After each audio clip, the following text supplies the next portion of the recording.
The Vargas brothers are riding to school. It takes half an hour every day. The road is several kilometers long.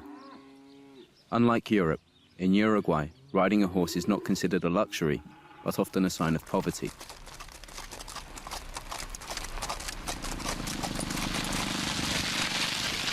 Their classmates are faster. They have bicycles. 15 children of all ages attend this small elementary school in the countryside.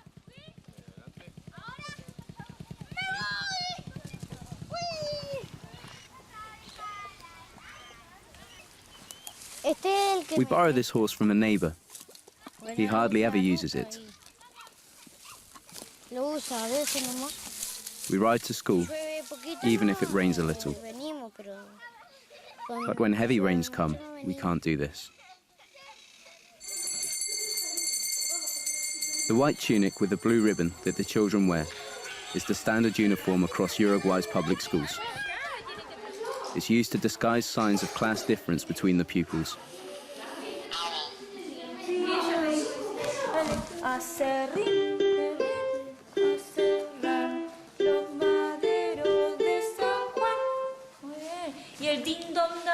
To allow children equal access to information, Uruguay has a special program. The state gives each schoolchild their own laptop. These are basic, low-cost computers with a variety of educational programs and access to the internet. They have been developed in conjunction with the One Laptop Per Child International Educational Initiative. The children get food at school. This is paid for by the state and works as an added motivation for attending. The illiteracy rate in Uruguay is the lowest in South America. Education is compulsory nationwide until the age of 12, with preschool beginning at the age of 4. The government has declared education for all.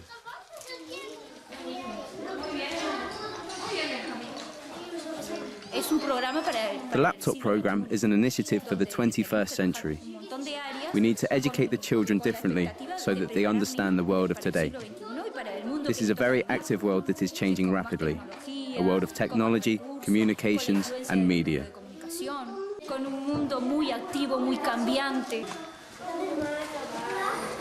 With the laptop, you can also take photographs. 7-year-old Erica has developed a special talent. As homework, she has made a family portrait, which includes her many brothers and sisters. My mother doesn't want any more children, but she gets more and more. I don't know why.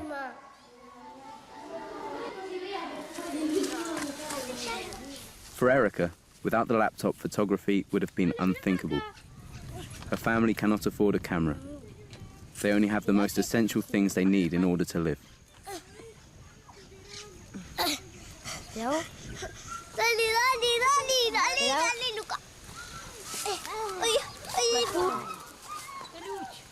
After school, the children return home with their laptop in their backpack. It's a modern intruder in a world where technological progress is otherwise far behind.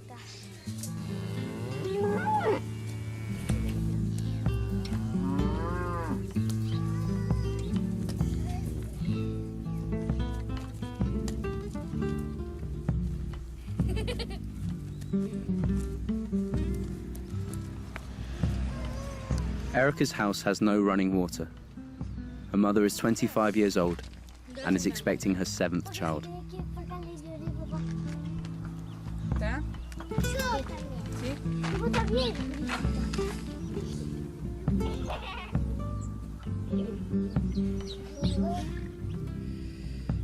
Her father is a casual worker.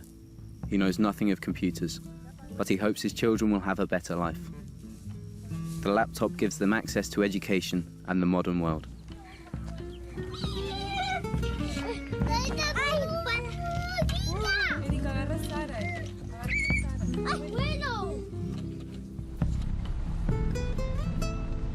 Uruguay is sparsely populated. 3.5 million people live in an area twice the size of Austria. It's a country characterized by agriculture and cattle breeding.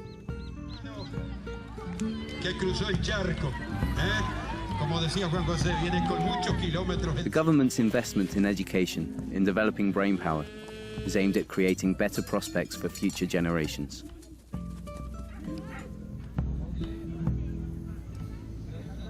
Until the 1950s, Uruguay was a country of immigration for Europeans who had fled war, persecution, and famine.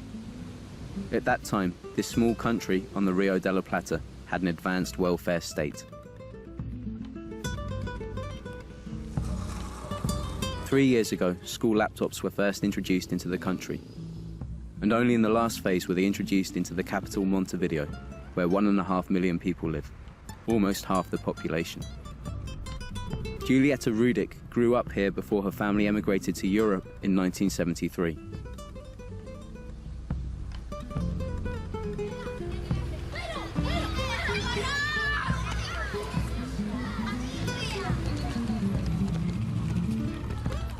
She sees few changes in the neighborhood she grew up in.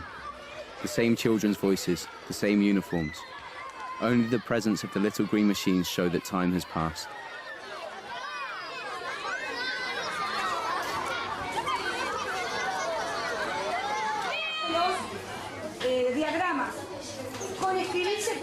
The class are being taught about Jose Pedro Varela, the Uruguayan school reformer.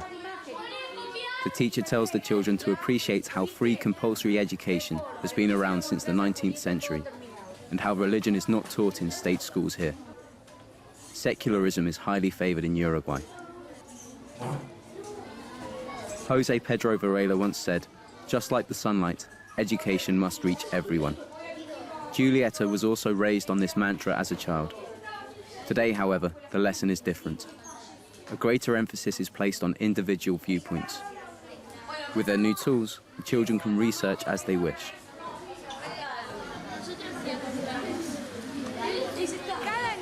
Every student interprets lessons in his or her own way. This girl, for example, is downloading a picture of a child with a laptop to demonstrate an achievement of education. The new system encourages creativity. The children thrive, they fly. As teachers, we are also enriched.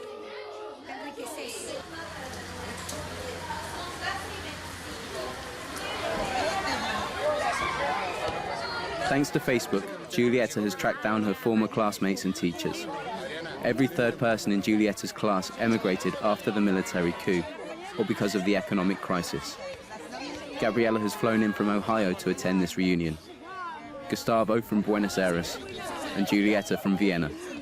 These classmates were 11 years old when they last saw each other, but the trauma of the dictatorship still connects them. Teachers like Elsa Quiano, who taught them to think critically, were punished and removed from the school system. The opposition was brutally struck down, and because of this, the quality of education suffered tremendously. At the time, we collected money to buy food for children of political prisoners. Food for kids. Then I was suspended from the school. The government forbade me to continue teaching. I still have the judgment in black and white. It states, "The dismissal stands because she has collected food for children whose parents are in prison because of subversion."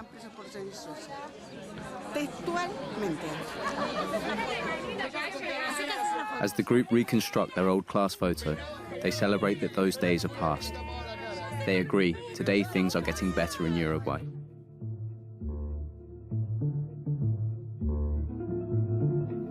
The military coup of 1973 broke the once strong democratic structures and the social achievements of Uruguay. The junta banned all opposition under the pretext of fighting the left-wing Tupamaro guerrillas.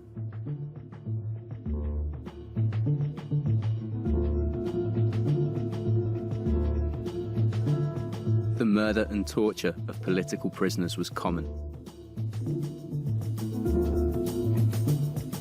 As a result, a lot of people fled the country. When the dictatorship ended in the 1980s, hundreds of thousands more left because of economic misery. The last great wave of immigration was in 2002, when the bankruptcy of Argentina sent Uruguay into a financial abyss. 6 years ago, a major political change came when, for the first time, a socialist was elected president. His name was Taber Vasquez, and he was an oncologist by profession. "A specialist in fatal illness is ideal for a dying country," he once said ironically. Many of the social reforms Vasquez declared are now a reality. The widespread distribution of school laptops was also his decision.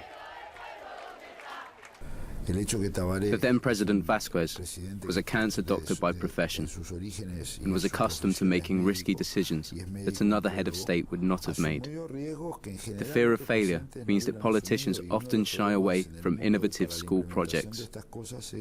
This happens because they understand too little and because it costs money, and generally because education is a difficult subject all over the world. Miguel Brechner is a computer scientist and heads the school laptop program. Only 5% of the education budget is spent on notebooks, which are currently €125 apiece. This is something Uruguay can easily afford. The times of crisis are over. Uruguay is now a thriving economy with a large, well-educated middle class. Brechner's goal is to make new technology as much a part of people's lives as the traditional Uruguayan tea.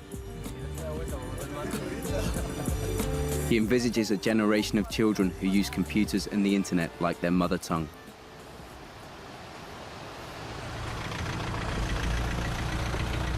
In software development, Uruguay is now #1 in Latin America. An especially created industrial park are the headquarters of the Ceibal project, the name given to the one laptop per child program. The computer runs on the Linux open operating system, which is free and can be developed by its users. It can even be used to program robots. The idea to provide each child with an inexpensive laptop first came from the Media Lab of the American IT pioneer, Nicholas Negroponte, at the Massachusetts Institute of Technology. Intel and Microsoft did not want this project to succeed. Small commercial laptops have only now emerged in response to Negroponte's $100 computer. Negroponte has dramatically reduced the prices of computers. Despite his success, many people initially thought he would fail.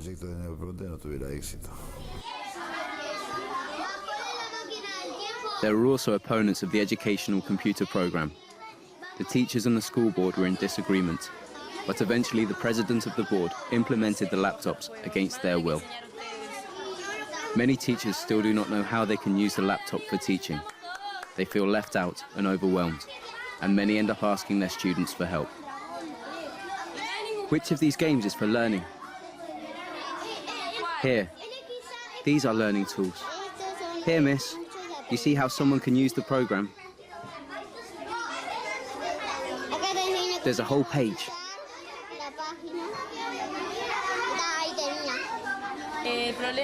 The problem is that there is no training course for teachers using laptops in the classroom. It would be a useful tool if someone taught us how to use them in the classroom. It's a pity. We should stand in front of the board, and the teachers should sit at the back if they want to learn from us.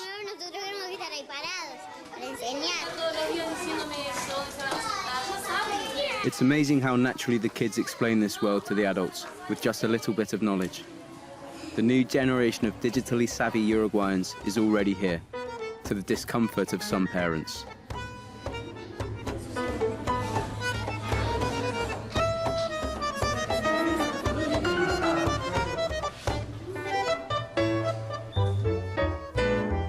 Nevertheless, everyone welcomes the school laptops as a step towards equality. Access to information should not be a privilege of the better off in society. But in Uruguay, the ubiquity of the computer has advantages and disadvantages. With so many computers at home, the children lose their communication skills. They communicate only through screens, and when they stand face to face, they do not greet each other. They have communication problems. I feel more at ease talking through the computer rather than saying something face to face. I don't know why.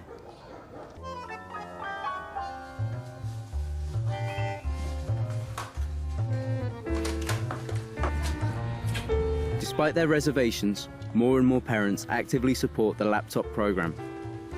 They have formed a club, organized workshops, and developed educational software and creative experiments.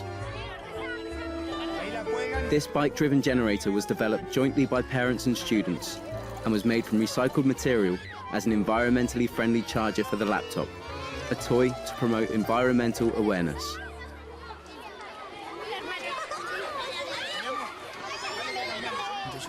The parents' associations and similar organizations are the cornerstone of the initiative's success. In other countries, they have tried the same laptop program, but failed to implement it properly. It works here because each of us contributes something. I would advise other countries to benefit from our know-how, to consult us and report on our experiences.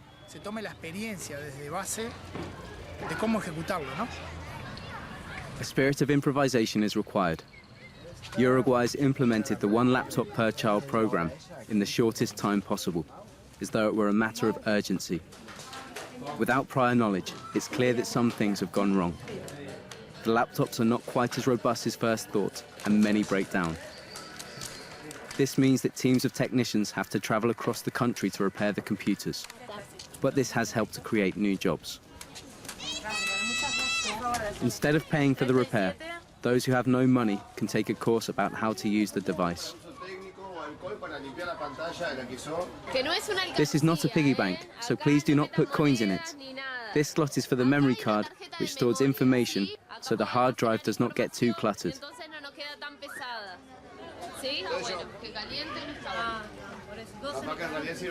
Through the children, the parents, who are often very poor, also come to train. The laptop also allows them to access more information. Many adults are now getting what was denied them in childhood. Rosario Bayon has recently attended a state-sponsored literacy course.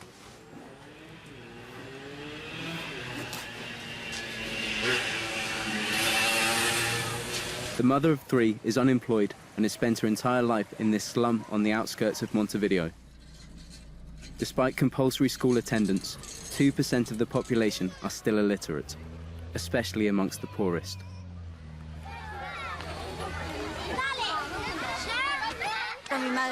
My mother did not send me to school. I have not learned to read and write. Why? The school was free at the time. My mother just didn't want me to go, and neither did I. But later, I suffered because I could not help my kids with their homework.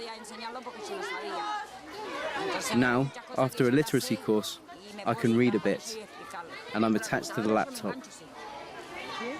With this computer, there are many things I can learn, especially when my daughter helps me. In their spare time, the children are looking for places near to school or where they live, where they can have free internet access for their laptops, learning anywhere and at any time. The digital divide between rich and poor, between developed and developing, is slowly closing.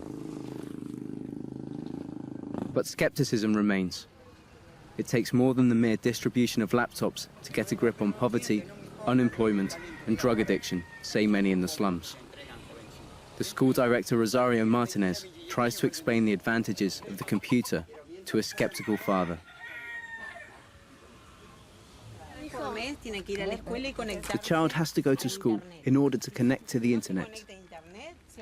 If this is not done regularly, the laptop is blocked. So the computer is protected against theft, and at the same time, school attendance is monitored.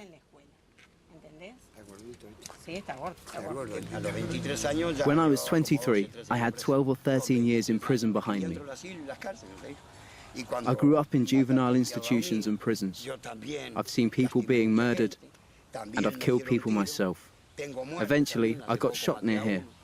I don't want to know anything about the computers. The whole day, the kids sit between the computer and the TV, and they understand nothing. A child who can barely read or write will become at worst a small-scale murderer. But it's the one who is intelligent and knows something about computers and technology that throws bombs.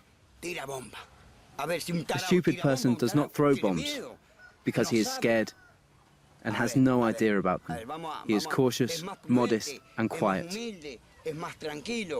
In Uruguay, have you ever heard of a child coming into school with a gun and killing 10 other children and teachers? This happens in the US or in Japan. Hopelessness, domestic violence, crime. Years without proper social policies still shape life in the slums, particularly for families with many children. Here, the schools try to compensate for these problems, but many children have trouble concentrating.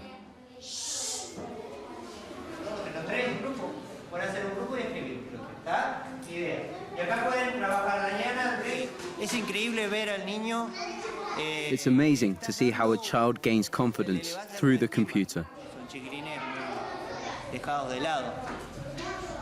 Many children are abandoned and unwanted, not only by their parents, but by society as a whole. The computer opens the door to another reality. They can leave their narrow world and be active and connect with others.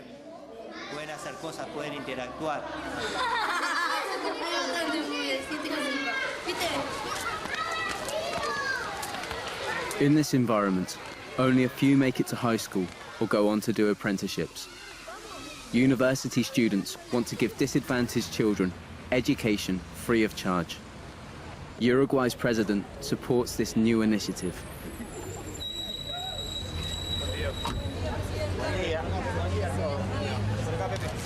Jose Mujica, the ex-guerrilla fighter, has been in office since 2010. He was a founding member of the armed left-wing movement, the Tupameros.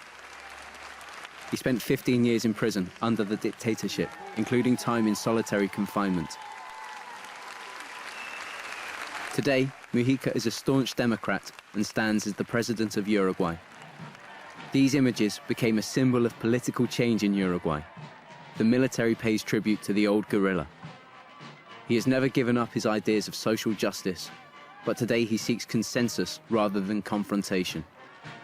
He continues the educational reforms of his left-wing predecessor, and he aims to promote the spirit of solidarity in society.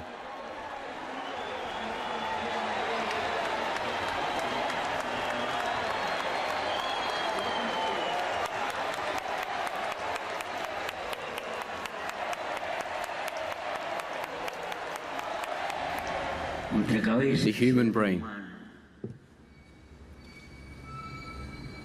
The most beautiful and complicated creation in biology. Contains two conflicting attributes that are necessary for life. On the one hand, there is selfishness. Because life is a struggle, it is necessary to save your own skin and protect loved ones.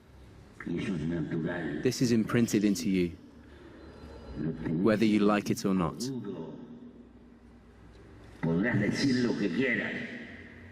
Nature has implanted it into everyone. But on the other side is solidarity.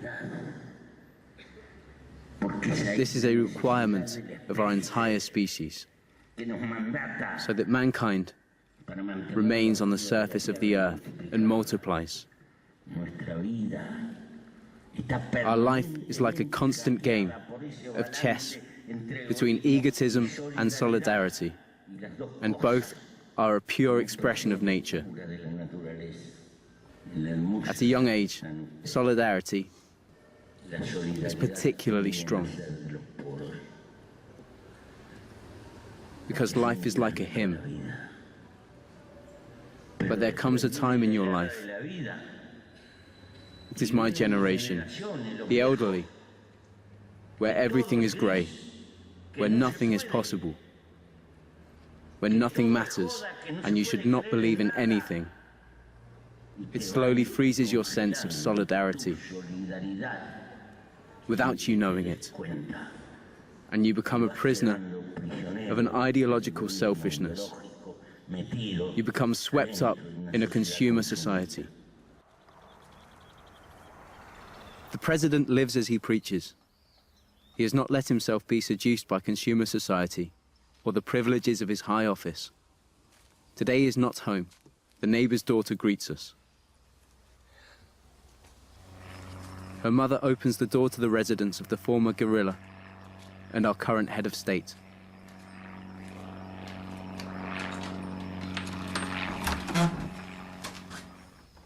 A lot has been said about this small house in the international press. Is there anywhere else in the world where another president lives with as much modesty as Mujica and his wife, Senator Lucia Topolansky? As you can see, they only live with what they need. The bare necessities, a basic home. This is part of the character of Lucio and Pepe. An old VW Beetle is the only personal property of Pepe, as his followers call him. The salary of the president is about 10,000 euros a month, but Mujica only reserves a fraction of it. 70% is invested in a foundation that builds houses for the poor.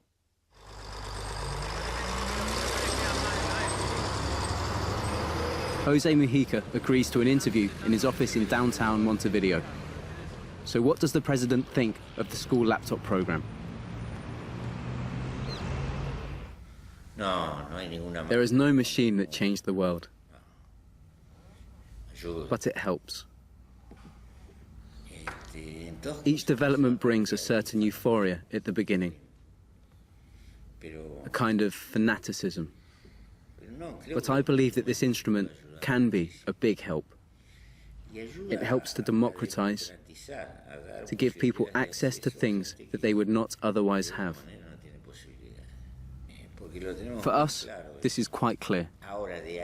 But to believe that we will somehow alter human nature, because our people have learned how to use a small device, let's not exaggerate.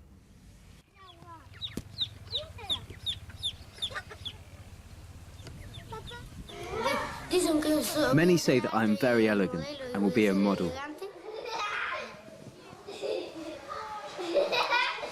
And what do you want to be when you grow up? Do you have an idea? A photographer.